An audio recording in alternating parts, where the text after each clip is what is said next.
కృష్ణా జిల్లా గుడివాడలో వాతావరణం రోజురోజుకు విచిత్రంగా మారుతుంది. కాసేపు మండే ఎండ, మరో కాసేపటికి భారీ వర్షం పడుతుండటంతో ప్రజలు తీవ్ర ఇబ్బందులు ఎదుర్కొంటున్నారు. ఉదయం ఎండ తీవ్రతతో బయటకు రావడానికి కూడా ప్రజలు ఇబ్బంది పడుతుండగా ఆకస్మికంగా మేఘాలు కమ్ముకొని వర్షం కురుస్తుంది.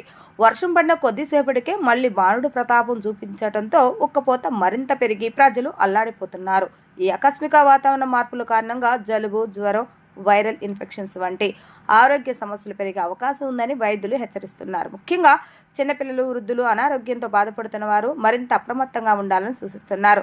అత్యవసరమైతే తప్ప మధ్యాహ్న సమీపంలో బయటకు వెళ్లొద్దని, తగినంత నీరు తాగాలని, వర్షంలో తడిసిన వెంటనే పొడి దుస్తులు మార్చుకోవాలని వైద్యులు సూచిస్తున్నారు. ఇంత వాతావరణ పరిస్థితులతో గుడివాడ ప్రజలు తీవ్ర అసౌకర్యానికి గురవుతున్నారని, ఇలాంటి పరిస్థితులు మరికొన్ని రోజులు కొనసాగవచ్చని వాతావరణ శాఖ తెలిపింది.